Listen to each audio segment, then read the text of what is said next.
what's up, Famcast? Here we are here again with another episode 3, Quotes of Wisdom. And here we bring a special guest. Say what's up to Diego. What's up, Diego? What? Yo, what up? You want to introduce yourself? Diego, yeah. Yeah, that's my older brother, and that's Nano's cousin. So, yeah. So today we're gonna kick off another episode. This episode we're gonna talk about quotes of wisdom. I believe we explained that to you guys in episode 2 towards the end of it, and we finally got Diego in. It was hard to get everyone in together at the same time. You know, everyone's work schedules differently. You know, we get busy. We tend to hang out with people, and so yeah. But we're gonna kick off this quotes of wisdom. Remember, keep spreading our Famcast channel around. Get your friends involved, your family members, your moms, your dads, your sisters. Create fake accounts just so that we can. I'm just playing. But no, we're not playing, dude. Create your dog account. And then just keep us trending, man. But you have anything to say, Nano, before we kick it off? I'm excited. I'm excited to do this wisdom quote. I got a few different quotes that I've been looking for. Some that I really shifted the way I live my life, and so I'm here. As much as I'm here, I'm curious. I'm as happy as I am to share some of these quotes. I'm really eager to hear what quotes you guys come up with, and not come up with, but have looked for and kind of shifted the way you live your life. Yeah. Anything you gotta say, Diego? No, same with Nano. It's just these are quotes that we just came across in, I don't know, in my personal daily life, and that has helped motivate me into, moving up or doing things in this world. Right on. All right, so I'm gonna go ahead and kick it off. I'll start it off for us, and so just a little fun fact about myself is when I like to research quotes, and when I do research quotes, I like to look deep into the Native American quotes. I find their quotes, their wisdom very, very helpful in life, and brings my spirit out.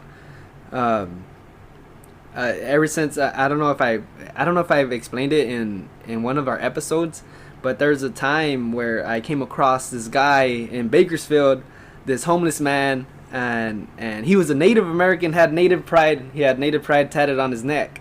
Homeless guy pushing the cart, and I just started talking to the guy, and he started talking to me, man. Like we just kicked it off, and towards the end of our conversation, he tells me, he's like, man, he goes, I know you see the way I look. I'm bummy. I'm homeless. I'm pushing the cart. Don't have nothing like to my name. He goes, but my mind, I keep expanding it. My mind is expanding constantly. And he doesn't tell me exactly like this how I'm saying it, but something similar. He goes, keep expanding your mind because knowledge is limitless. He goes, but time, you have limit to time. So you can keep growing and growing and growing with knowledge, but remember, your time is clicking.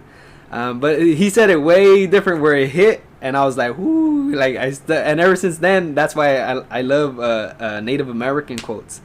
So one of quote that I want to start off with is it goes like this: until the last tree has died, and until the last river has been poisoned, until the last fish has been caught, then we will realize that we cannot eat money. And this quote, I sat back and I listened, or not listened, but I read it over and over and over, and everything that kept coming to mind is my childhood, when all I wanted to do was be rich, wealthy, have all the currency in the world possibly that anyone can have. And I felt like I wasn't a happy person unless I had all that money. But then I started getting older. Started seeing what life is about finding your spirit.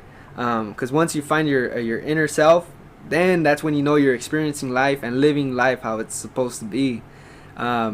And like I said, I felt like I wasn't happy if I didn't have that currency. But after reading this quote over and over and over, it embedded that thought in my head where I don't need currency, and to be happy. He goes, as long as I have my friends, my family, all that positive energy, then that's what makes me love life and know that I'm living. But another question, I want to put a question to that quote is, so it goes, as soon as the last tree has died, the last river's been poisoned, and the last fish has been caught, we will then realize we can't eat money. Ask yourself, if you're that person that believed money was everything and ruled the world, ask yourself this. Say you have $1 million in your credit card, in your bank account. You have $1 million, but say the government, or just say the government says, all of a sudden today, money has no value at all whatsoever. Nothing. You can't buy nothing with it. You can't do nothing with it. You don't see it. It basically it's a mirage. It's something that's not there, that you believe it's there, but it's not there. And then ask yourself, do you have everything in life to get through life and survive if you didn't have that money in your account? Or if it had no value? Yeah. It means nothing. Yeah. See, so it means nothing. So it means nothing when you start talking about, the waters being poisoned, and our what else did you say? Waters being poisoned. What was the other thing? When the last tree has died, the water's been poisoned, and the last fish has been caught. So basically, when nature has died and there's no land to live on, the poisoned river, there's nothing to. If we try to basically grow crop and use that river, that poisoned water, is useless. And the last fish, which metaphors to the food, all the food, the abundance of food in the world that we got. If all that's gone, we basically have nothing. So that's what it's going to. We don't have nothing. Then it says, then we will realize that we cannot eat money.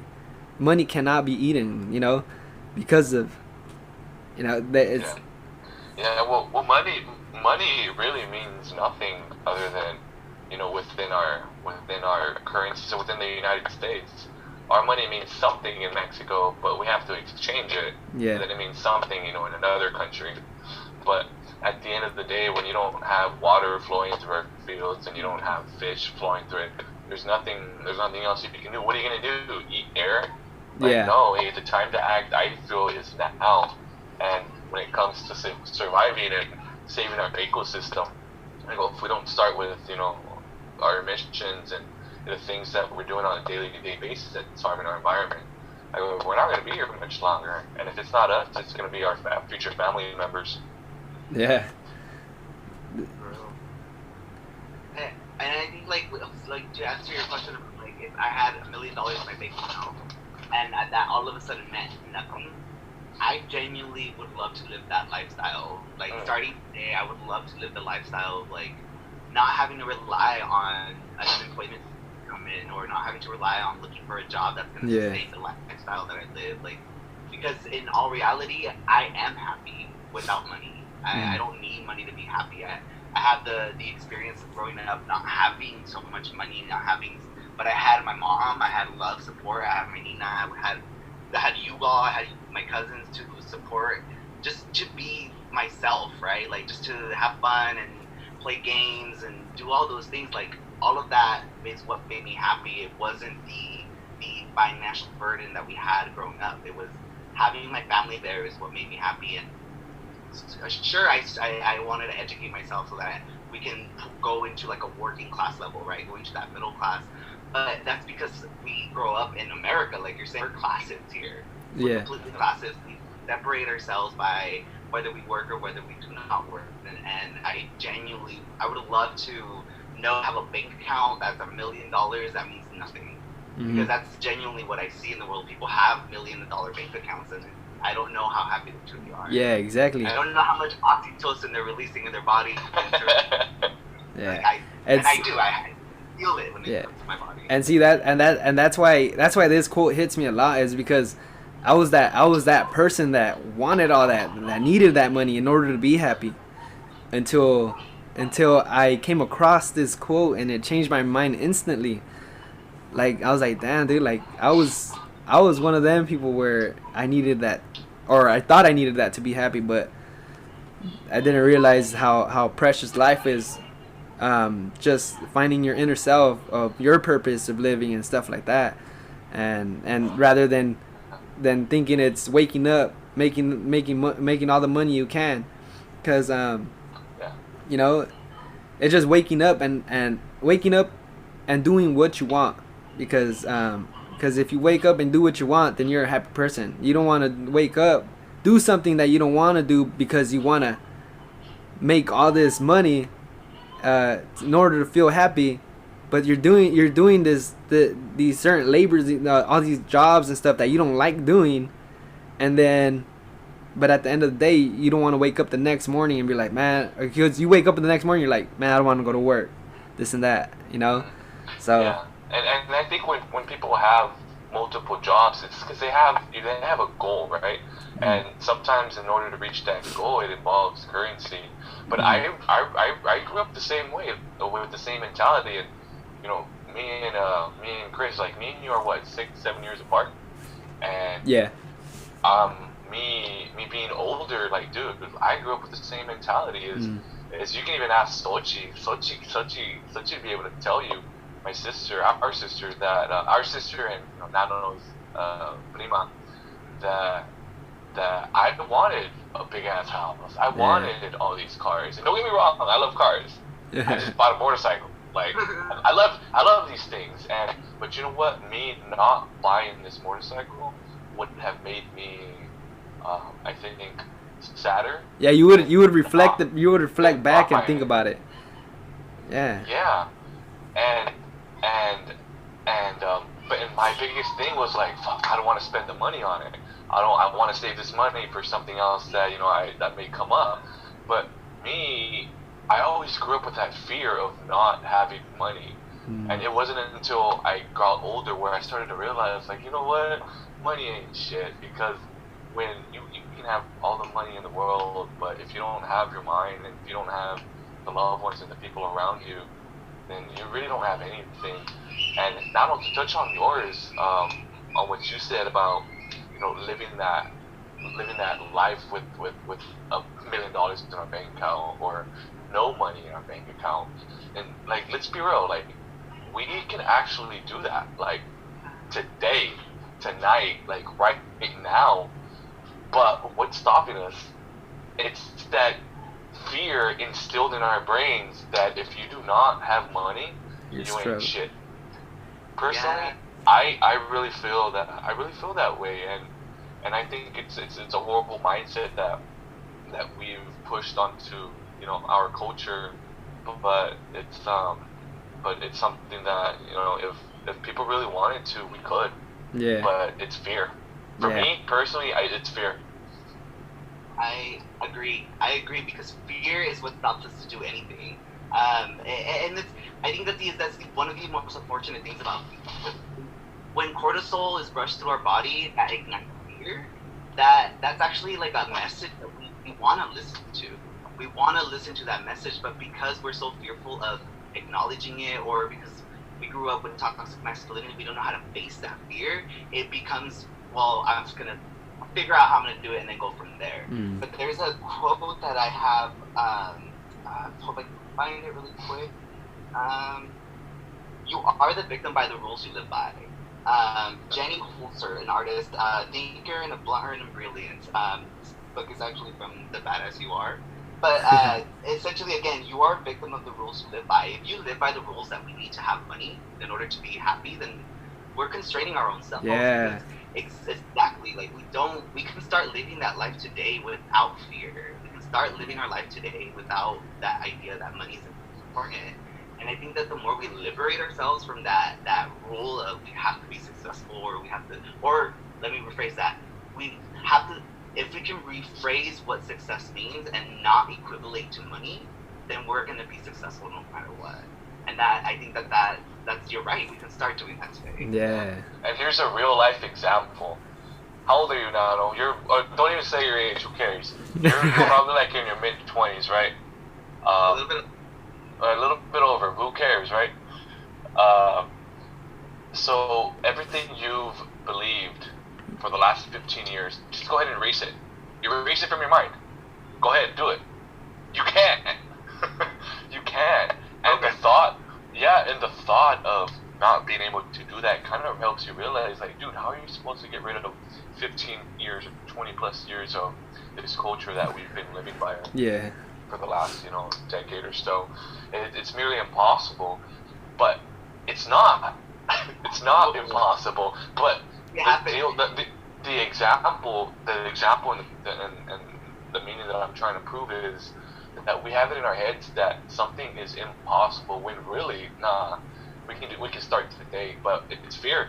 It's instilled in our brain. And yeah, like how you say it, and the thing is too, it's so we've embedded that in our brain so much that we're, like how you said, you're scared. You're scared of the outcome. We don't know what the outcome is because we've been living like this for so long.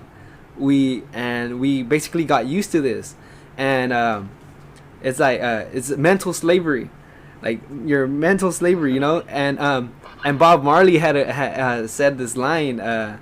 He goes, emancipate yourself from your mind, from mental slavery, because only ourselves can free up our minds. And that, what you said, about us being victims to our, how did that quote go, Nano? The one that you were saying? Oh, let me read it.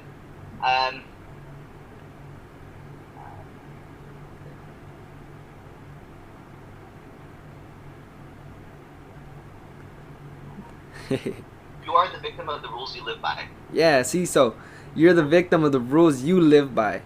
So basically, too, you like that mental slavery I was saying. You're living with your mind trapped and not letting your inner self come out, and that's why, like how Bob Marley says, emancipate ourselves from mental slavery, because only ourselves can free our minds. It's up to us to take action and take the risk to not live the way we've been living and find our comfort zone, because we're not comfortable in that state of mind, but we lived there for so long, and we lived off those choices that, and like I said, we're just scared to move on, or to seek for changes and see what different like a different vision, and our brain is so it's an illusion of our brain that we're just we're just afraid to move on. Yeah, when somebody's closed-minded, it's a quote. You've limited yourself.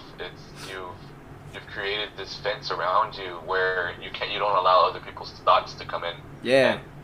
And it's a toxic environment, I think, because then you can't talk. You can't have just a discussion, even if you do have differences. Yeah. But and that's why we create this channel here, so we can all speak out. And what is this again? What do we call? Yeah, Famcast. Yeah. I love it because it's a platform to really have conversations that are already taboo sometimes to have with conversation, like three group of men talking about fear, talking about scared. Like, it's not something that we always see. And then on top of it, when we do see these type of conversations, like men getting together and having deep conversations, oftentimes, not always, but there's always some type of substance involved, right? There's some type of something that you've taken, something that you drank that lets you let go of that fear that we're talking about. No, we're doing it. We're in the middle of it. We're actually saying like this. We're putting ourselves out there. We're being vulnerable, and it takes courage to be vulnerable. Yeah. Courage. Hey. Oh yeah. And that's built. You build that. Yeah, and what were we talking about, Christian, earlier, before we even got started, and what fear you had just starting this? Oh yeah, exactly. And we had the same fear. It's us being open to what our thoughts and our personal feelings are, and putting them out there, for criticism. And that's really what it is. Yeah, we're afraid of that. People are going to criticize it, and it's fine. Like me, I take criticism constructively because I like being open and hearing other people's perspectives.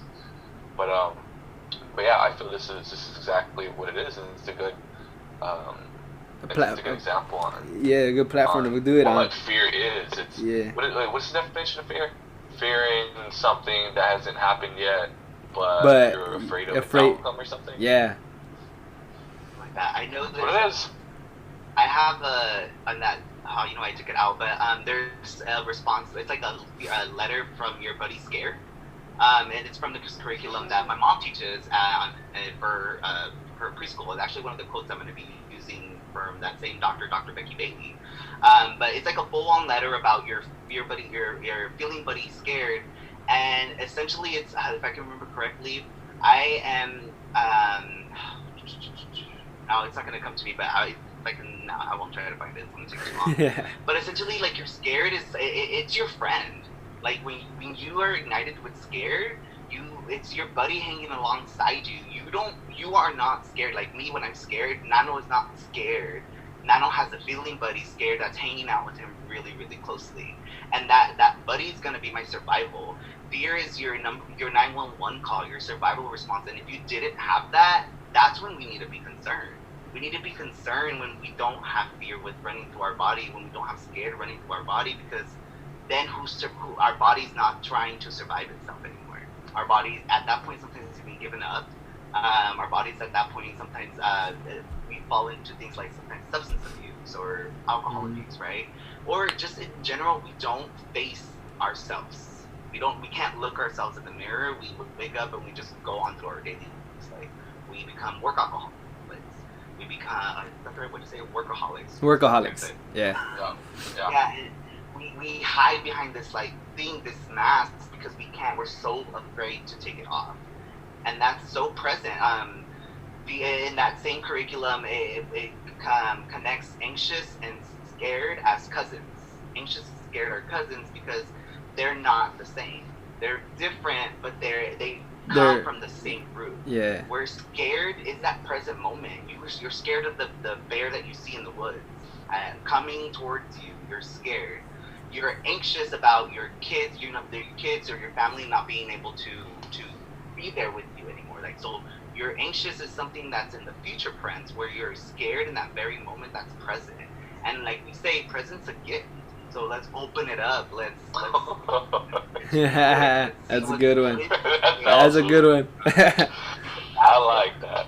Yeah, that's gonna help us be more open to ourselves, be more vulnerable, like I'm saying. And as we become vulnerable, like I said before, we become more courageous. Yeah. Right? And that's something that we can do within our own selves. Nice, dude. I like how fear has a plan. Just like that bear in the woods has a plan. But what did Mike Tyson say? Everybody has a plan. Yeah. Until they get socked in the face. And sometimes you just gotta sock that fear in the face and say, you know what? Nah. Like, I know what can possibly happen, but in order to reach a goal, sometimes you just gotta make it happen and just face it. A lot of you gotta take risks. Did you say sock in the face or punch in the face? I don't know. That guy's brutal. He probably said both. He probably said something way crazier than that. Probably. Yeah. Everybody has a plan until you get punched in the face. Yeah. Man. It's true. Yeah. Not bad. And you can do that with anything, really. And just go punch fear in the face, man. Yeah. What do you have any quotes in mind, Diego? Things that stand out. Well, something that can just roll over to fear. It's perfection. So when I was working in, not where I'm working now, but in my last job, I don't know what it was, but I remember working one day and thinking about perfection and how I wanted to do everything perfect at work, and me thinking perfection is not attainable. So I had this quote in my brain where I just kind of came up with it and I just kind of rolled with it. I even wrote it down on a sticky note and I posted it on the wall. And Yeah. I remember writing that perfection is unobtainable, but it's okay to reach it. Yeah. And but it's okay to try.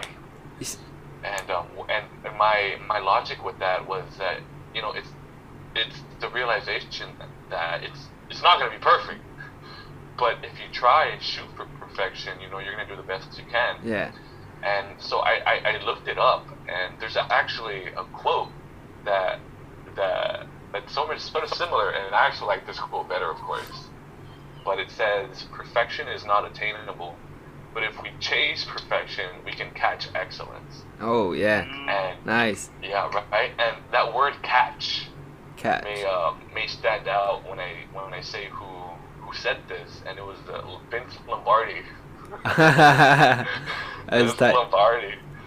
So it was who was he? He was a coach, right? Mm. He was a coach, and I think they made this movie about him and his team. I don't remember, to be honest. It was just a quote that really stood out to me. Mm-hmm.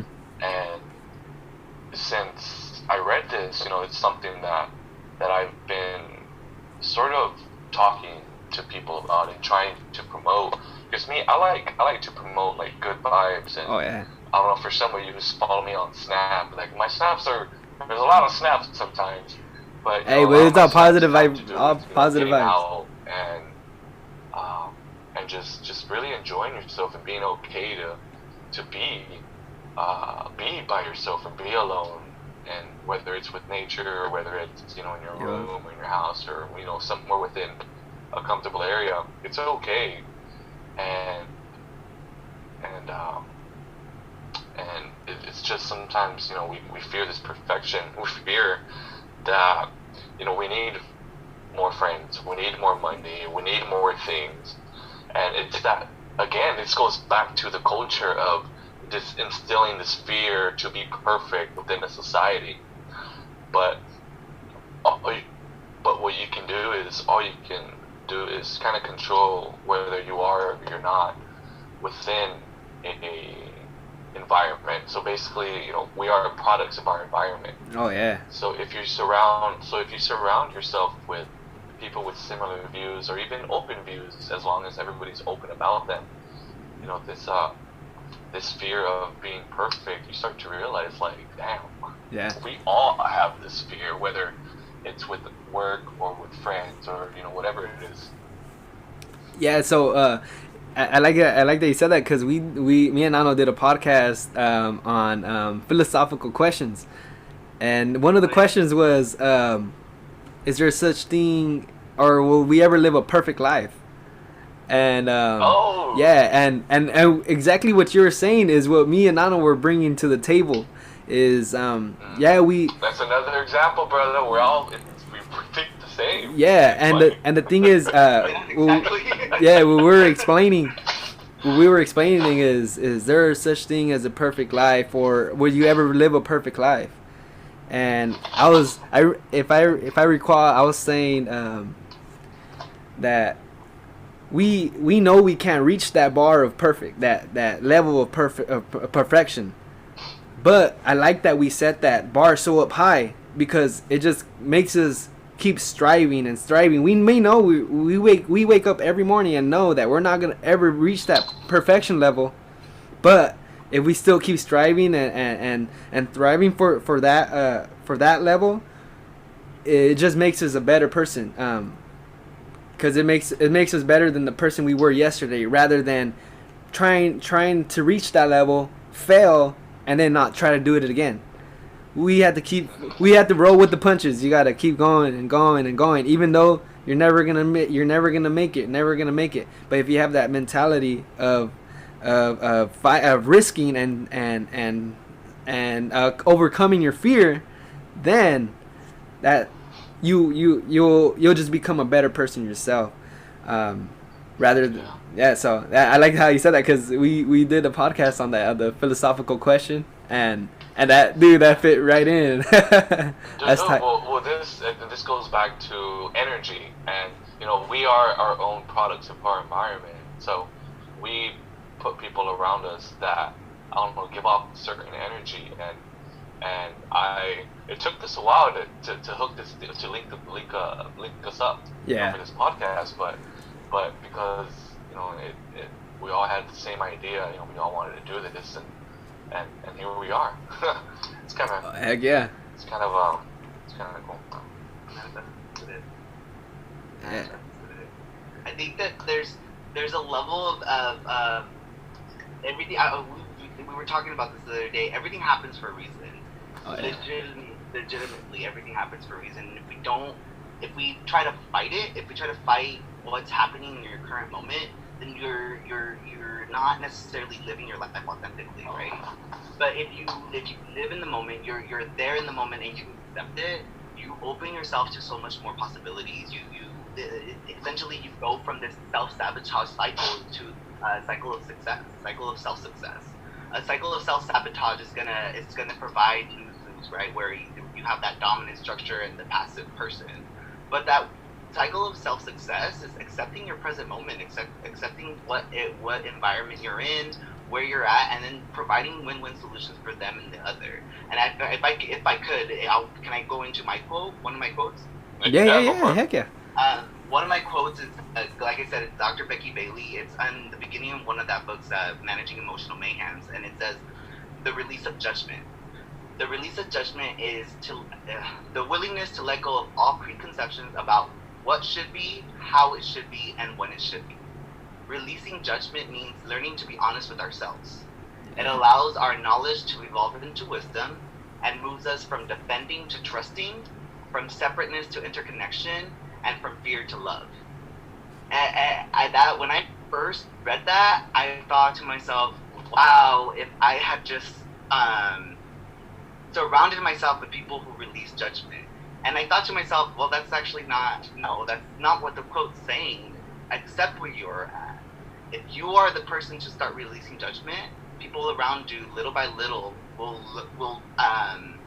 you influence people around you. So they'll be influenced to release that same level of judgment. And I wholeheartedly believe that, because you're right, there's no such thing as a perfect life.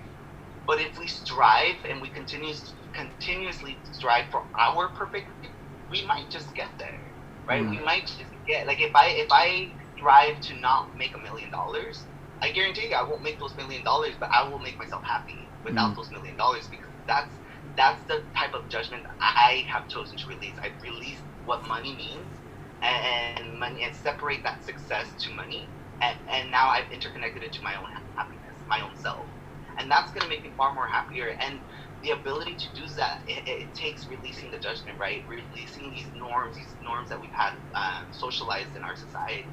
And it's true, we are a product of the people we surround ourselves with. We are a product of our society, and by being a product of our society, you can be the person to influence others to not have that cycle of self-sabotage, but really fall into the cycle of success, self-success. Because when you're successful and you don't have to tie that to money, it means literally everyone will be successful, because we're not classes anymore. And it release this judgment of the way things should be. I often say should is a shame word. So like if we say you should be this way, it involves this level of shame. Versus if you could be this way, you invite opportunity. Yeah. And then just like really quickly, like say the phrase, I should go to the gym. I should go to the gym. And now say the phrase, I could go to the gym. I could go to the gym. Yeah. I could go to the gym. It changes the whole tone. Yeah. What provides more opportunity? I could. I should means like you're damn. There's something going on with you and you don't like.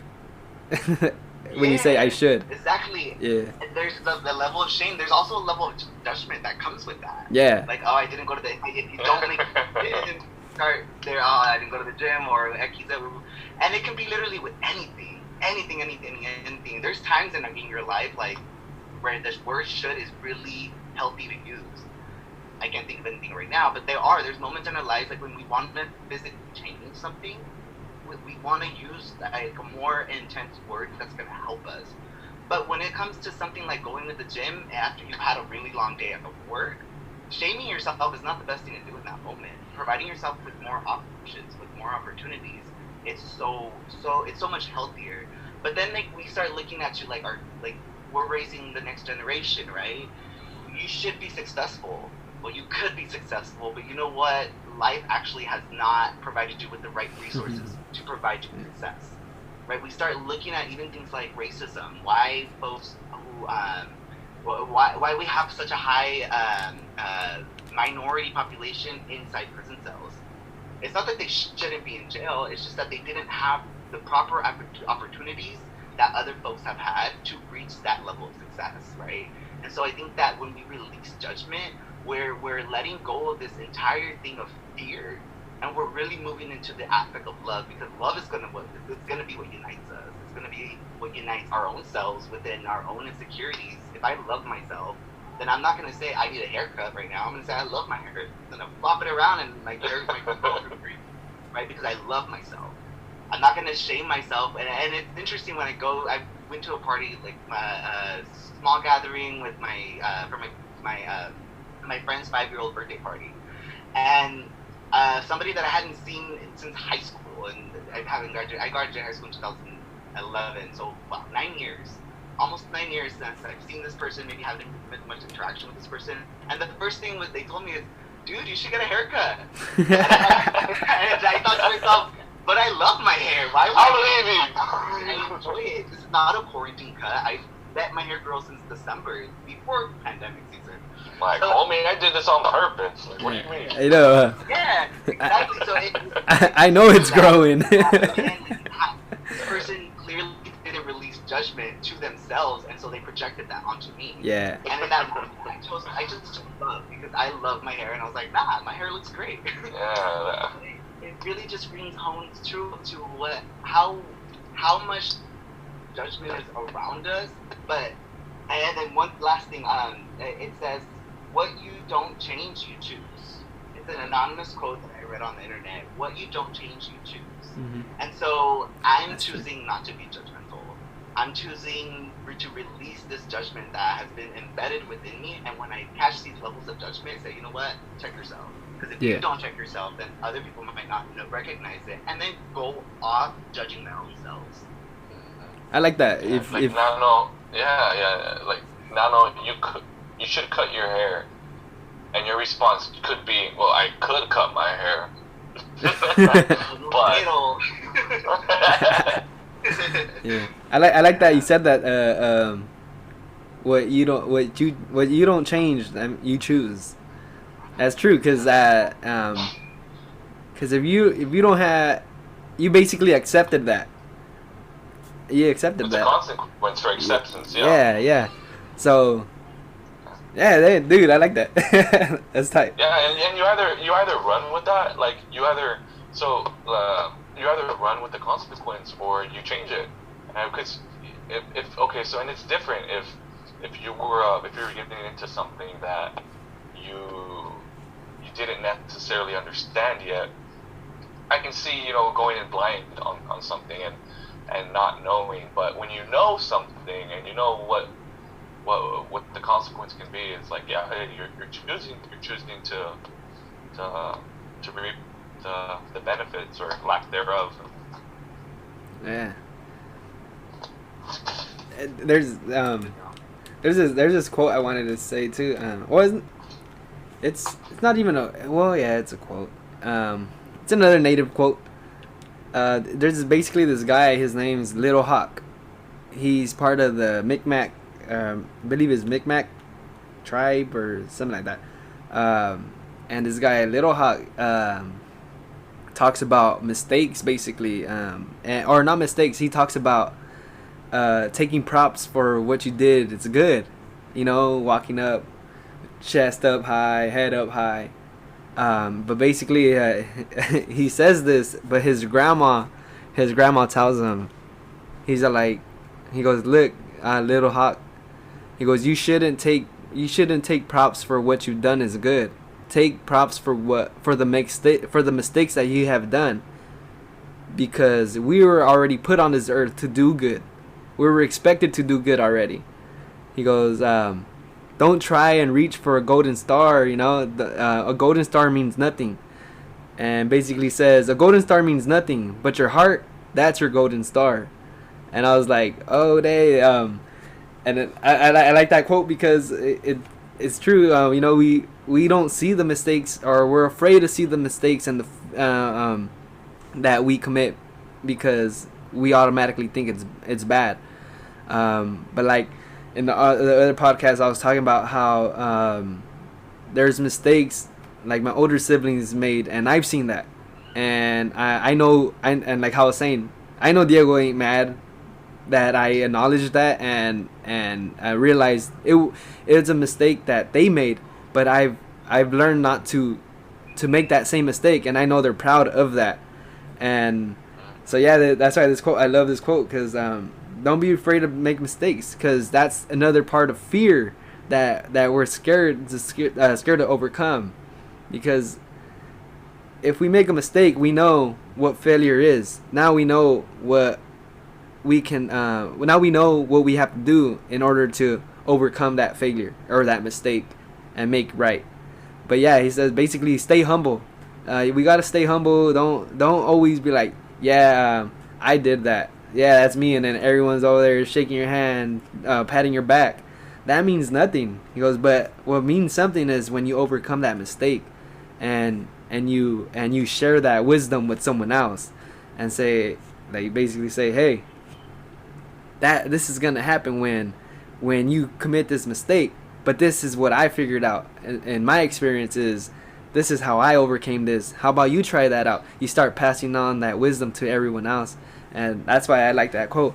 And it stands out a lot to me because I made mistakes. My older siblings made mistakes. I've seen that. I've took that to consideration, where I was like, you know, I know not to do that, because that's something that's either gonna hurt me, or no, it's just gonna, you know, I already seen it. Why am I gonna commit that again, and try to do a different, try to make it right when you know it's not right. My little brother and my little sister, they see us create mistakes as well, but they know, and if when I see that they make when I see that they see that we make mistakes and they know not to do that, then it's just a ongoing. It's like an ongoing, basically like not a tradition, but it's an ongoing passing down that wisdom. You keep passing it down, and that's why I like.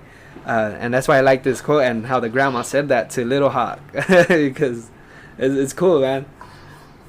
Yeah, and that goes with why should you be rewarded for something that you should be doing? Exactly. Yeah. You shouldn't, and you know, and sometimes you know, people need that affirmation. Mm-hmm. When they do something, they want to be acknowledged and recognized. But yeah, that shouldn't be like the goal. It should be because it was either, you know, the good thing to do, or, you know, the best thing to do. But that goes back to what was that we were talking earlier? The fear, or not. It's the fear. The judgment. It's being judged. It's being judged. Oh yeah, there you go. Yeah. It's like, oh look, yeah, like, oh look, I don't want to be called lazy, or like, hey, I did this, and this. But no, like, you don't have to prove yourself. If you did it, you did it. Unless it's school, then you gotta prove yourself with paperwork and all that. Yeah. It's like when my mom. Go ahead. It's like when my mom says, I shouldn't be asking you to clean, or, you know, yeah, you should have done it already. Love you, Mom. yeah, no, but it's true, because once we clean, we don't ask to be acknowledged by it, but we ask for something else. But like, hey Mom, I cleaned the dishes, can I have some money? So like, you know, we want to be rewarded. Yeah. But Yeah, it's limpiar para limpiar. That's it. You're clean because you wanted to clean. Yeah, That's exactly. it. There is no reward. Exactly. The reward is your work. Yeah. Exactly. There's ways to hack our. So we have our. There's a part of our brain, a chemical specifically that triggers a reward system in our brain, and it's dopamine. And it's that, like what you're saying. It's so you clean because your mom told you to clean, but then you want to get rewarded by asking for money, and you feel okay to ask for the money, and that cycle. Well, that was your initial intent, anyway. There's ways to hack your. Sorry, mom. There are ways to hack your own dopamine response because you can reward yourself. You can reward yourself. You don't have to have others reward you, and it becomes so much more of a self-care thing, right? You reward yourself by completing a task that you've been wanting to do. As soon as you complete a task, dopamine's running through your brain. Doing self-care activities, any type of self-care activities that provide self-care to you, provides that rush of dopamine in your head. Eating food. A lot of times folks will fall into that cycle of, well, I went to the gym, so I deserve this. That's not the kind of the cycle that we're talking about. We're talking about eating food, like nutritious foods that are going to help you yourself feel good. And then lastly, celebrating little wins. Like you yourself celebrating your little wins. An example that I have is when I would get an A on an exam, I would just go like this. Yeah. Pat myself on the back. And I learned to do that because I took this class where I had gotten like a D in the exam, and I was like, you know what? It was a stressful exam. I'm happy that I got a D. D's get degrees. That, believe it or not, in some majors they actually do that. The phrase is actually C's get degrees, but in one class that I took, World Affairs, I got a D in that class, and I was like, you know what? I worked really hard. I deserve this beer. I'm gonna go to the bar. I'm gonna go drink my beer, and I did. I went ahead and did that. One beer did not turn into 2 beers, or when one beer turned into 2 beers, 2 beers turned into 3 beers. The next morning I woke up, I had nothing to celebrate. I literally had nothing to celebrate. I couldn't even retain what I was doing on this exam that I feel that I could redo and kind of study more. So there's different ways of celebrating these little successes, and it's snaps for yourself. Some folks have some folks struggle getting out of bed. If you get out of bed, celebrate that, right? Celebrate it, pat yourself on the back, and say, you deserve this. Because then you're releasing that dopamine response that can be addictive, because we seek that reward from others and therefore for ourselves. But you can seek reward within your own self. You're not going to seek it from others, right? Mm-hmm. And then just going back to that idea, if you cleaned your room, now you have a clean room. Or if you clean like me, I really want to clean my closet. So I'm not gonna go ask somebody to help me clean my closet, or go ask my mom, I clean my closet, can you give me $20? I'm gonna feel amazing when my closet's clean, because the next time I have to look for a shirt or look for socks or whatever it may be, I'm gonna know exactly where it's at because I put it away. Yeah. And so it just becomes this whole clarity versus this fuzziness of combining your reward system within your brain, and really when we do that, if we seek that, then we're not, like, let's say we, like, back in the day, like using that example of asking your mom for money after you clean, you're not producing the oxytocin anymore. Versus like cleaning my room and cleaning my closet, I'm producing oxytocin because there's more clarity within my brain. I'm able to produce that oxytocin, which is now going to produce serotonin within my body, which is a healing chemical. And it's great to understand it that way, because oxytocin is that love hormone. What makes you love your mom was not the money. What makes you love your mom was that your mom knew she was appreciative, and you understood the value that your mom worked when she was going to work. So you valued more of that. And I think that helps with clarifying what these different, like, what I'm trying to say, like these different levels of reward systems that we can do for ourselves versus seeking it from others, like approval from parents or approval from siblings or approval from anybody in general. We're not really approving ourselves. We have to get it from others, and that's not the healthiest trait. Where we can actually do it for ourselves, and then again, once we do it to ourselves, we start radiating that energy. And when we radiate positive energy, like that's a gift. But let's be real. Another perspective is like, man, that's ridiculous. What is this gonna do? But really, what that does is it really creates chemicals inside you, whether you can't see them. Maybe you feel them, but you don't understand what it is. And those are the types of questions that some of these people who think it's ridiculous should think about. It's just a different perspective. Yeah, it is. Yeah, heck yeah. But hey, some people in this world are either meant to lead, or they learn to lead by either learning to lead or following other leaders. And some people will hear one thing but understand it a different way, and it just has to do with perspectives. And sometimes this goes back to being open-minded and just staying open to other people's thoughts and feelings, because some of us really feel real and real true about some of these things, and it's just something to keep in mind. Definitely. Heck yeah. Let's use all the chemicals in our brains. Yeah. And hey, following all of that, it goes into another quote: is trusting the process. Trusting the process is, you may not understand what's happening now, but some of these things people have gone through, and there's already studies, and there are already paths that have been paved for some of the things that we go through, and it's hard for us to see that. But as long as we trust the process and we keep educating ourselves, and by that, trusting the process, and that is trusting that the information that you're receiving or you're coming across is really benefiting you in whatever which way. And you're trusting the process that learning and educating yourself is a true path to enlightenment. So yeah, that's cool, because I think like that. I'd rather not be smart in one particular subject. I'd rather have knowledge in a little bit of knowledge in every different type of subject, topic, anything.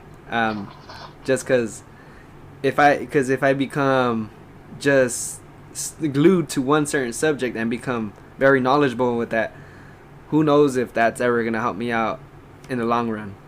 Rather when me learning different, like I was saying, different subjects, different topics, that I can go anywhere. It gives me more choices, different directions, and I like how you say that. So when and that goes back to that saying.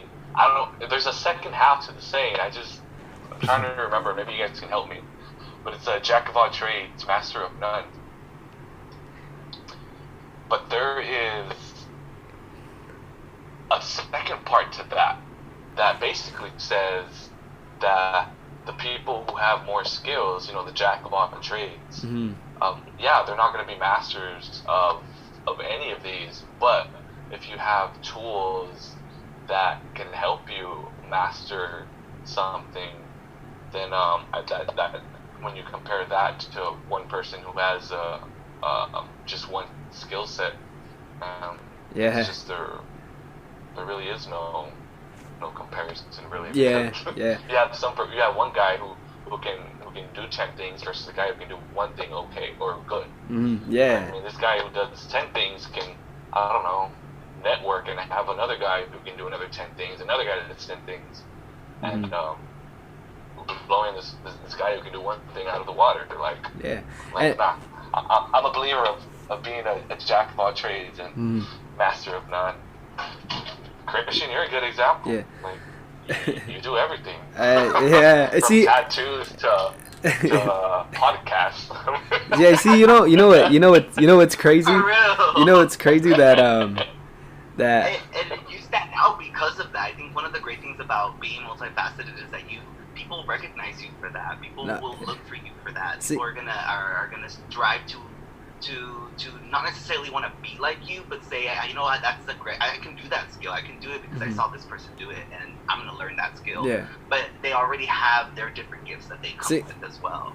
Yeah. And I think again, like your gifts that we all have, being the jack of all trades, you're able to understand more of the world and be far more open-minded than being that person that only knows how to do cars from before the 1990s. I only know how to work on these cars. So these cars from the late 2010s, I don't know what the heck that is. Like, no, be a jack of all trades, because you're gonna learn so much more, and you build more skills within yourself. Yeah. See, and how you it's all a process. Yeah. It's trusting the process. Yeah. You're gonna get better at it if you keep doing it, but it's gonna take some time. And then that's crazy, because how you do, I do so much, dude, and that comes because I always wanted to be what Diego wanted. Everything Diego did, I wanted to do. From when Diego started skateboarding, I was tagging along behind him. Like, just, dude, I skateboard, play sports. Dude, that was even Coach sports. Coach. I was even in a phase where I was making music. there's tattooing. Get it? Put some good rhymes. Yeah, tattooing, boxing, coaching, training, and I feel like, yeah, it's a good thing. Like, exactly how you're saying that with jacks of all trade, and the thing is, but me, I feel like I'm still not successful. Not I don't want to use that word. I feel like I still haven't found myself, and I'm still trying to find the person I'm trying to be. And it's crazy though, because a lot of people too, when they ask me like, hey, well, like, what do you do for work, and I let them know, and they're like, what? And you're a boxer, and you're a coach, and I'm like, yeah.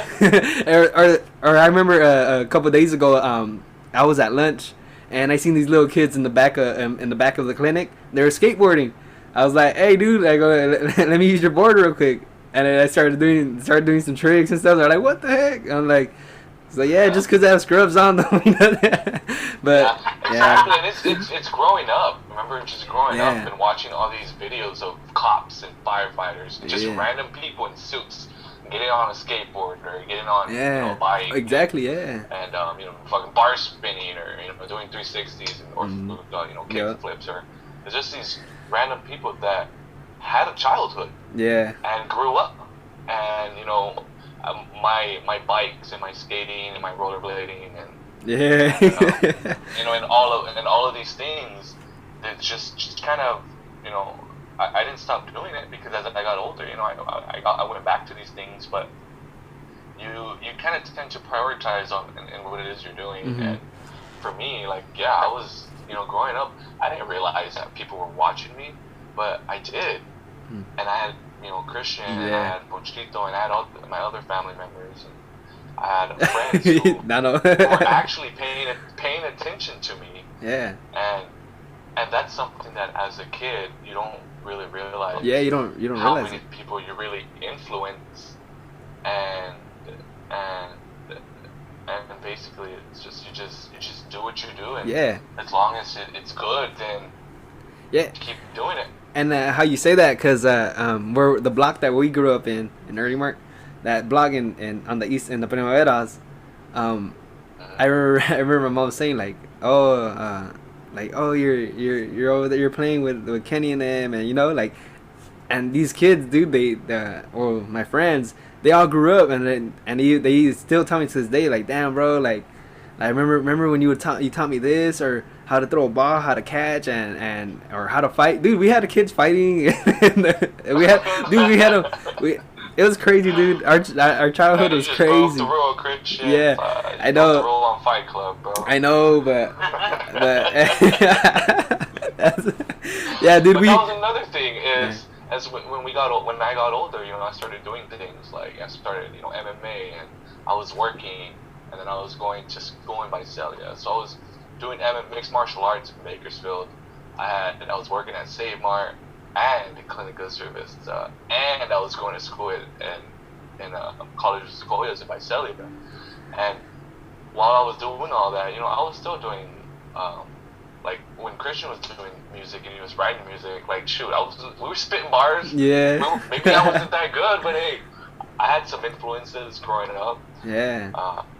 But then, all of a sudden, like, it was a few weeks ago, I bought a motorcycle. I've only ridden a motorcycle a few times, and it's been a few years, but it's just it goes back to me being like, man, you know what? F it. I'm gonna do me, and I'm not gonna worry about things that I've been worrying about for the last 20-some years. And you just keep venturing out and keep doing new things. I started hiking too. That's tight. Like I like hiking. I like going out, and I like doing these types of things. And I like trying new things. I go out to lakes and go out to national forests around California. And it's things that I wanted to do growing up when I was younger, but I was doing other things. So it's basically like you have this whole life ahead of us, and it's crazy and it sucks because it's not until, for me anyway, it wasn't until I got older where I started to realize, one, people pay attention, two, everything you're going through is going to help you later on in life, and then three, like your happiness it really comes from within. Yeah, and it's up to us and it's up to you to create that. Yeah, we were and another quote, bro, is we were already giving everything, and in life we have abundance of everything, from food, nature, land, friends, we have the moon, just natural resources, dude. Everything we're given that. And the thing is, the government right now, bro, is like basically limit that to us, and we got to understand that that's ours. It shouldn't be limited to us like that, because we were brought into life to experience and enjoy all the aspects of it and all the natural resources it has. And like I said, there's abundance of everything. We can't be selfish. We can't be selfish people, and just because life gives you a pie, you don't eat it all. Don't eat it all. You don't have to. Yeah, no. Look at life gives you a pie. It's very good. How would it look?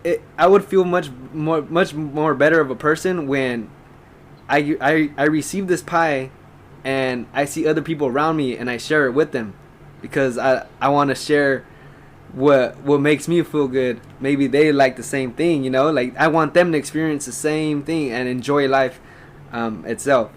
So and positive vibrations, man, just positive vibes, and so yeah, energy is real. Energy's real, man.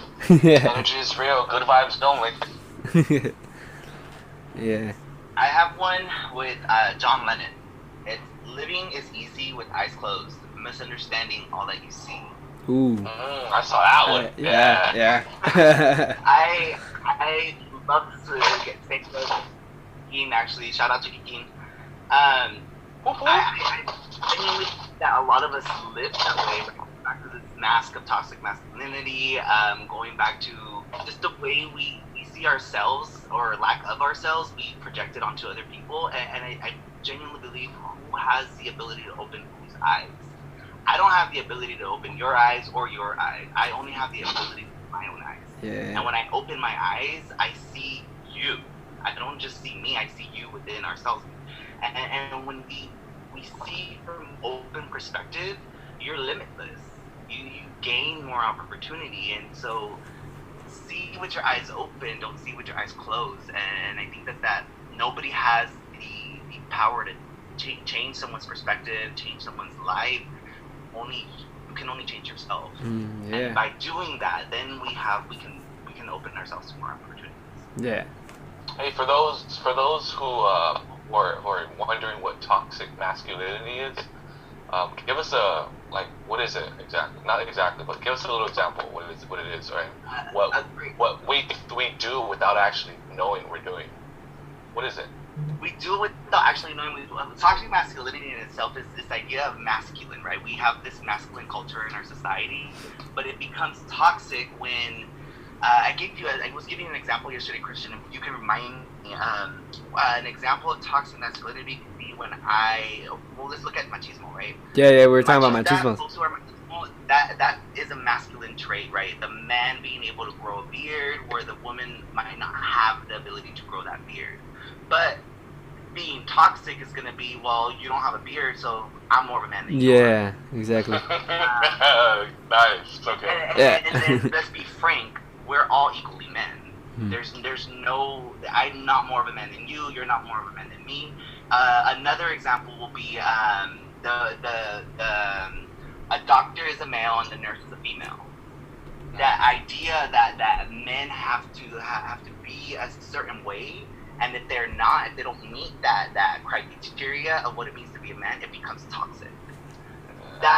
Where in reality, no, heck no, we need more male to be nurses. We need more men to be teachers. We need more men to be caregivers. So toxic masculinity, in my perspective, is something that it runs through our society, but it's something that we can choose specifically as men to say enough is enough. Yeah. Let's be more open-minded. Let's accept each other for who we are, despite these social norms of what it is to be a man. Because when we let go of the gender norms of what it is to be a man, you're no longer being toxic. You accept the nurturing. You accept the love. I remember my first major in college was political science. I wanted to be a lawyer because I felt like, man, as a man, I wanted to be successful. I wanted to pull out of that non-working class, being in that middle class society, and I felt like being a lawyer was going to help me get there. I was influenced by money. I wanted to change the world, yeah, but there was levels of being a lawyer that I wanted to be a family lawyer, and I was not going to be that lawyer that was going to separate children from fathers who actually wanted to be involved, or defend a father who is trying to reach 50-50 custody but is actually not even present in his life. So that idea of me wanting to be a lawyer was toxic masculinity, because I felt like I had to have a job, I had to have a successful job equaling money, a lot of money, and that was going to make me a man. That's complete utter bullshit, because there's so many women doing that work and they're far more better at it than I could ever be. So that idea, that perspective, another one, or let me finish that one out. That idea that being successful equals having money, having a wife and kids, that's toxic, because being a decent human is what makes you a decent human. It's what makes you a man. Respecting people around you is what makes you a man. You're no longer toxic.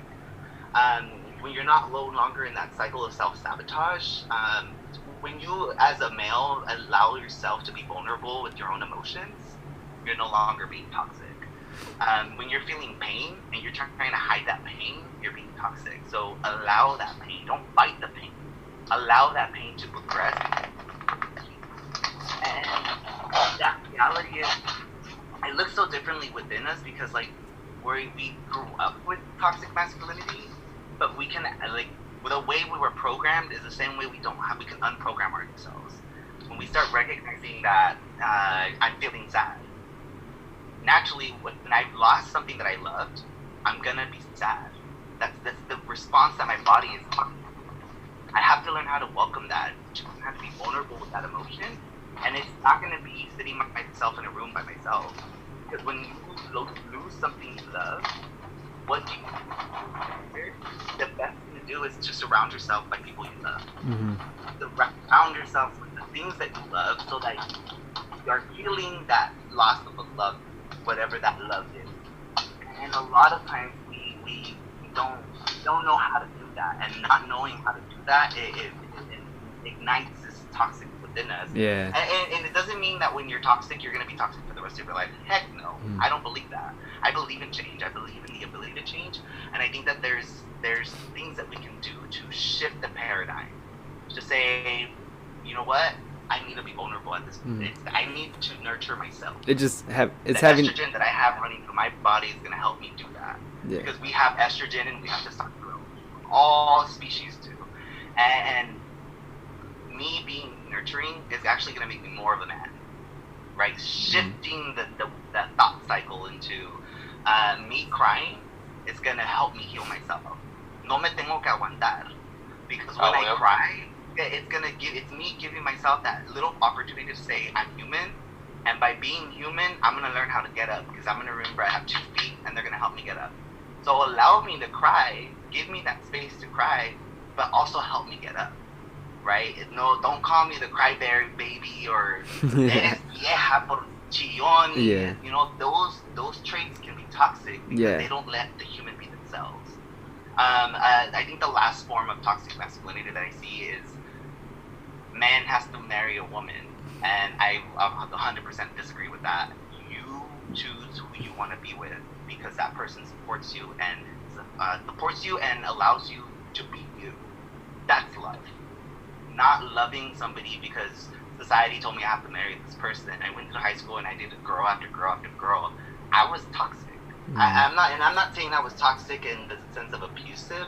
I was toxic by abusing myself, by not letting myself be happy. And sure, it took me some time to kind of get through that cycle, but really understanding that I was being toxic to myself meant that I was engaging in toxic masculinity behavior because I was engaging in behaviors that were actually not making me happy. Being with whoever made me happy was going to make me happy. Forcing myself to be with somebody that was not making me happy, I was being toxic towards myself, therefore being toxic towards another person because I literally was dating somebody who I knew I didn't love. So when you become toxic, that idea of toxic masculinity embodies, and I can go on and on and on because it's just not just one simple definition. Yeah. Right? It's just, it has branches for sure. Yeah, there's definitely different branches. But essentially, it's that inability to be wholehearted with yourself because you live within the mask of toxic masculinity. You have a mask in front of you because you don't want to be vulnerable and therefore you're not being courageous. Yeah. I think that being vulnerable takes courage. It goes back to fear of being perfect, and I got a question. It's one question is, what do you? And this is just to give people the perspective. Is what do you think about when I say a nurse? Like off the top of my head, what do you think, Nano? Nurturing. A Christian. What do you think about? I know I know where you're going with this. Yes. Because I've been told, what are you? What do I call you? Are you a nurse? I'm not a nurse. But they tell me, a nurse is a girl. What do you call a guy nurse? Basically, what they tell me. I'm just like exactly, and that's my point. Is even me, dude. I work in this field, and I've been in the medical field for the last 10+ years, and till this day, I still get questioned, or me and my coworkers still get questioned, and I'll go back to the first one is nurse. The first thing I think about, and even me being in this field, the first thing I think about is a nurse, a female person who is, who takes care of, patient care. And I work with nurses, and people to this day call them male nurses. Yeah. They're male nurses. I'm like, nah, bro, that's a nurse. Yeah. But it's so hard to get that out of our brain that it's just like, but it's just something hard to get used to. But you tend to realize that, other people have different perspectives of what they see, of what they feel about you. So me, I at work, so our scrubs, they're color coordinated, so each department has a scrub color, and that's to help tell the difference between this department and that department. So for example, the nurses were navy blue, so you see dudes, girls, you see all these people wearing navy blue, like it's just assumed like, oh, they're a nurse.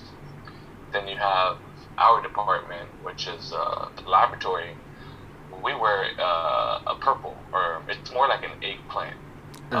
Eggplant purple. That's the actual color to it, like the name. Anyways, but when me and my coworkers are walking down the hall, or we're coming into work, we're all wearing our purple scrubs, right? And I shit you not, there's always at least one or two people who see us, whether they're people who are employees, or they're patients, or there's just people who see us walking into the hospital. And one of the many things that they say is like, oh wow, there's a lot of guys here.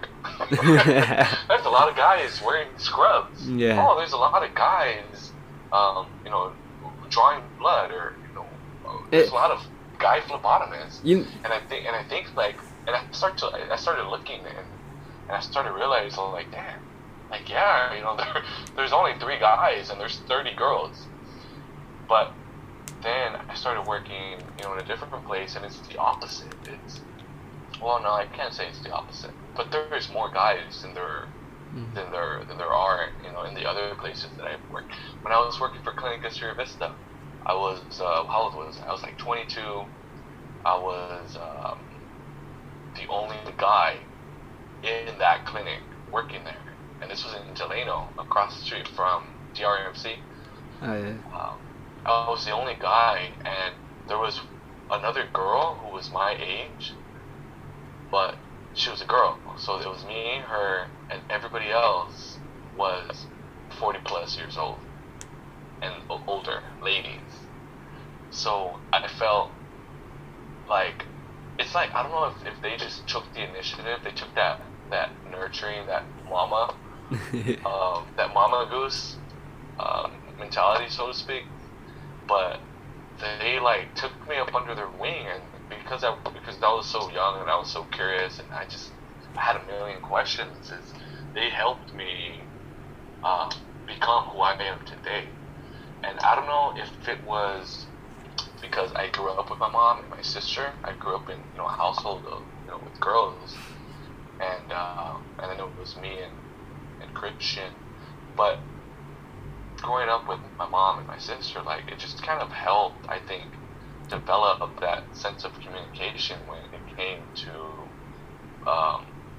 being in this field. And I've heard it from managers, and I've heard it from chiefs, like chief of operations, like I'm talking the big wigs, to corporations based out of Australia that branched out here in the States.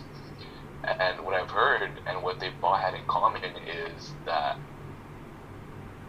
guys are a lot easier to work with. Employ. Yeah, and work with. They but say. Why aren't there as many guys in the field than what these managers or these CEOs are saying? And I personally think that goes back to toxic masculinity. Yeah. People have that mentality. Yeah. It's like, oh, see, look at these guys, they're wearing scrubs. Let me share an experience. I don't know. Yeah, let me share an experience. So there's I work. I'm a float. So I do back office, front office, and wherever else they need me. Right. So I'm everywhere. And well, one day I was sitting in the front office. I was working, running insurances, making sure, running eligibility and stuff. And this lady comes up to me, and she goes, "Are you the one that checks people in?" I'm just like, "Oh yeah, I'm checking people in today." She's like, and so she's like, "Oh, okay, I have an appointment. My name is I'm so and so I check her in." Before she leaves and sits down, she tells me, she was walking away, and then she turned back. She goes, "Aren't you supposed to be like doing some hard labor, like lifting things up?" Yeah. And when she said that, I go, I didn't even say that. I like that she said that. And then I told her, I was like, I go, yeah, that's what you expect. Yeah, a lot of people expect that. I go, but I've done my time doing hard labor, and I go, and I have a choice, and I have the chance to, yeah. And yeah, so she looked at me, she's like, "Oh, yeah, that's true." But yeah, it's because a lot of times too, is people. She didn't know that. She doesn't know that was true. It's just that you called her out. Yeah, and then called her out. Yeah. Yeah. And then the thing is, we're a product of our society. We legit are, and it's why it's so embedded within us. It's why even women will have traits of toxic masculinity without. And again, like, let's be frank, toxic masculinity is what kills women. It's what is feminicide. So if we didn't have toxic masculinity, I wholeheartedly believe we wouldn't have feminicide like we have in our society today. And feminicide being that killing of what is to be a woman, right? And it dives into so many other things, right? Like women are not allowed to be in politics. We shut women down because if they are we shut women in politics down because they're out of their place. Like now we need more women in our government because the government that we have today it's not helping us. It's not checking its own balances that it was created to do so. And as our society changed, we talked about this before, Chris, that we didn't change our constitution, therefore we didn't change this idea of what toxic masculinity is. Yeah. Where it's so embedded. Yeah. Yeah. And I was cool and I studied child development and sociology. And I had that same experience, Diego, where I found myself being the only male in the class. And even in my last job that I have, I was a sexual assault counselor for rape crisis intervention and prevention, and I was the only male advocate there. It wasn't, in my training, there was 2 other male advocates there, and through experiences, whatever it might be, there's an inability to stay in the field, and of course, it's easy for folks like in my field. Oftentimes, they didn't always want me there. It wasn't until they met me that my name's Reyes. I'm here to be your sexual assault advocate. Or hi, I'm Reyes. I'm sorry that we have to meet under these conditions. I'm here to be here and only for you. Like once they heard my voice, once they saw my presence, it was different. But when they heard on the phone that it's a male advocate, they either hung up, they didn't want me to be there. But it wasn't until they met me where they realized, okay, no, this is different. Or at the end, thank you so much for being here. I really appreciate it. Can I talk to you again? And yeah, of course, you can set up one-on-one appointments with me. So it's once the person meets us that they say it's a shock for them because we're not the norm. We're the outliers. Are the outliers in our society, but we need more of us. We need to get it together and just say like, no, a counselor can be male, and a doctor actually it might be a lot better if the doctor is a female. Yeah.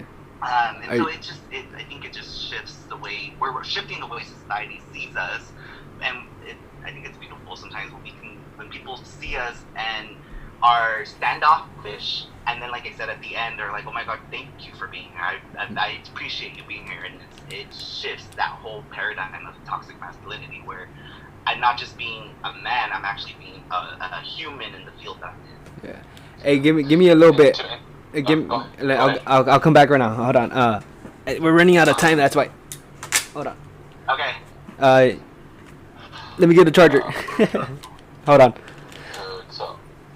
Well, for those out there, actually, I quickly looked up. I googled toxic masculinity, what it means, and it's within social science.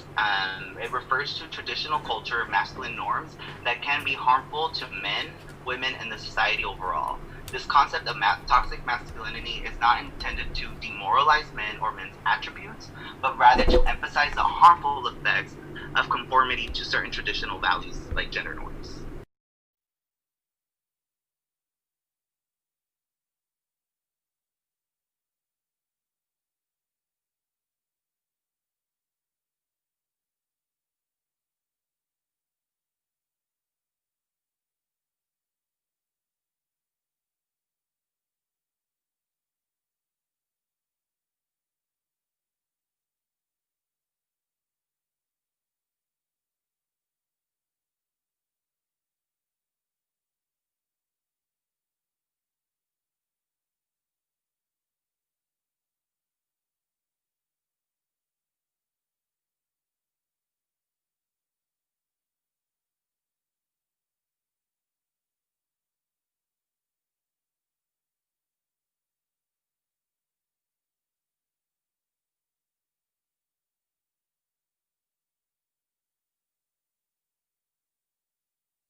We're gonna need a spare battery For real. to kind of deter these technical difficulties. What happened, Chris? Yeah, my battery was going dead, and it was at 5%, and it showed. And what happened? And I don't know what the heck, because it still had percentage on there, and as soon as I plugged in the charger, it turned off. But we still got the. I noticed it came back, and then it. Yeah, dude. Yeah. Horrible.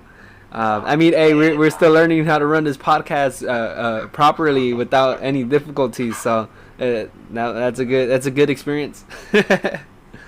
Yeah. So I'm just happy that it saved the recording this time. yeah, So exactly. good on Yeah. the recording, we got the video. We're still good. Yeah, we're golden. We're golden.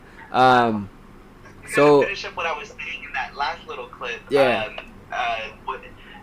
Essentially, right, toxic masculinity is that aspect where our society it's not to shame men, right? It's like going off of like what feminism is. Feminist is not something to shame men. It's not something to say that women are better than men. No, femininity is the simple idea that women deserve the right kind of respect that men do. Women deserve the right type of what's the word I'm looking for? Well, yeah, simple respect, simple dignity, right? We know within our society that hasn't been the case, and unfortunately, even women sometimes do that, right, Chris? With your experience. Yeah. With his experience, when that lady asked them, "Shouldn't you be doing hard labor?" Yeah. Any work is labor in general. Yeah.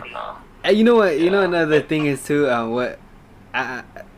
Because the girls that were sitting next to me, they're like, "Oh, you know how it is." They start to make it a bigger scene than what it is. Yeah.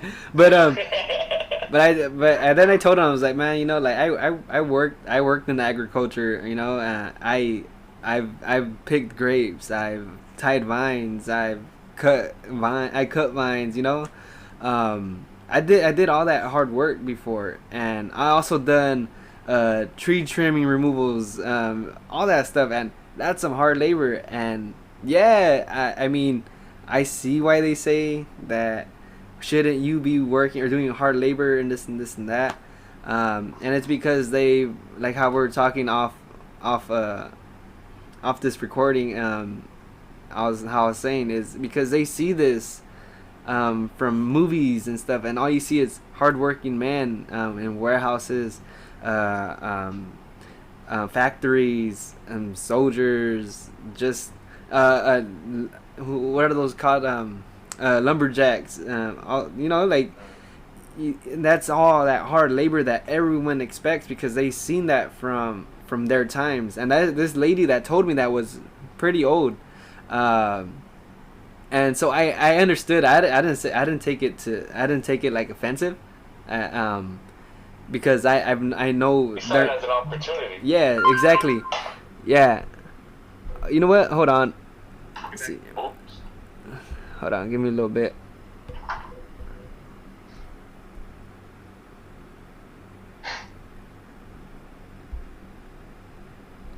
Or you know what? My phone's falling down. I think we might have to stop this. Why? Okay. Saying the temperature is going down. It's all. I mean, see, the temperature on the phone is high, so it stopped the charging. Hold on. Okay. So just and the conclusion. Yeah. So. So sum it all up. Yeah. So yeah. Sorry about this, guys. Technical difficulties. I just got back from work and did what I had to do, and I didn't have time to charge my phone. It's on me. But we'll go ahead and continue this. Maybe, do you guys want to continue it next time, or what do you guys want to do, or did you just want to jump into a different episode next time? You can jump into I think honestly, what I felt from this one is that and from what I've seen with other podcasts is that we dive into issues that actually like pertain to our lives, like things that affect us. So I don't mind having this all over again, or not all over again, but like having different conversations. But I just feel like with subjects like feminist and toxic masculinity and our culture in general, these things are always going to come up. Yeah. They're always going to have somehow Relativity. Yeah. What was that? Relativity. Relativity, exactly. They're going to relate in all many ways. Like even when we talk about our favorite cartoons, these things are going to come up. So like, it's a good start to what our future podcasts are actually going to be. All right. Yeah. Cool. And then so I'm down for whatever it is, and it's kind of awesome how a lot of our quotes kind of merged together. Yeah, they all went together. Yeah. It could be energy. Who knows? It could be that everything just works hand in hand. Yeah, exactly. Yeah. So yeah, I guess so we'll end this episode here. Just make sure you guys comment, subscribe, leave your guys' sense, and you leave your thoughts and beliefs, and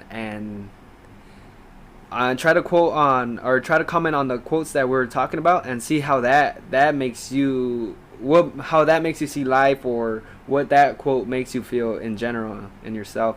But remember, keep people subscribing, keep us flowing, keep us trending, because just us seeing all these the subscribers going and the comments going, it just makes us want to keep doing this podcast. And like I said, like I said before, we're gonna have all kinds of different people on this podcast. And let's see, we just brought Diego along.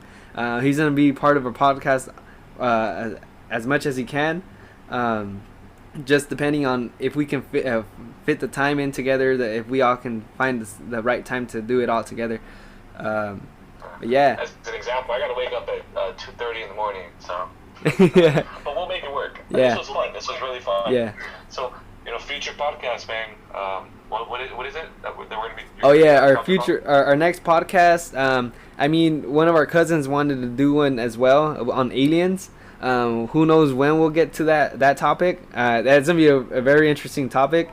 Don't but get me started. yeah, but the thing is, like I said, we gotta find that time. I know he said he's available on the weekends, Saturday or Sunday. So if we can fit that in, or we can find that time, we'll go ahead and jump into that topic.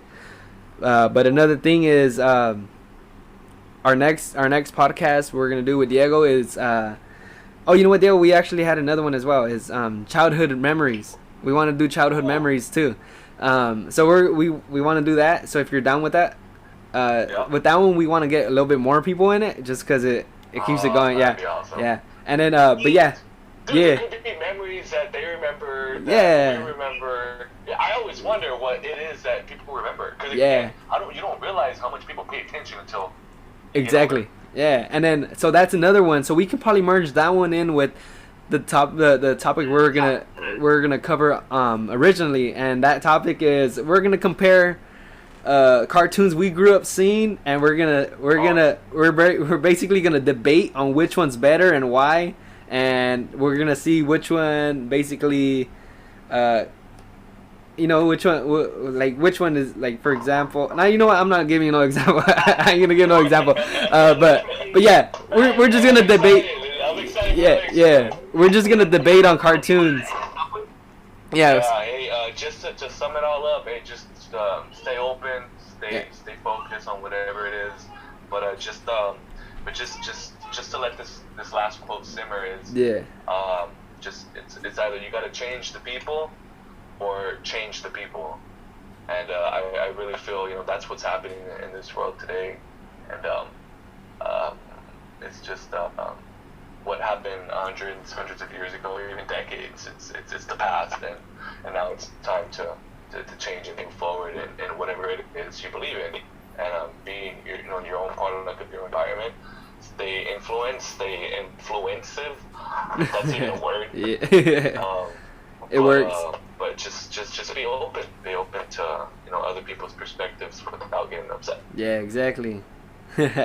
All right, famcast. So that's stay tuned, and that's what you guys expect to see this episode or this next episode, possibly next week sometime. Hopefully next week sometime.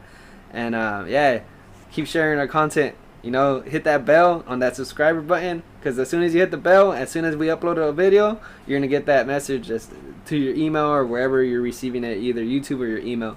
So yeah, and tell your friends, your mom, your dad, cousins, neighbors, yeah, everybody. Keep us trending, man. Tell your boss. All right, guys, and we out. Yeah, peace out. Peace.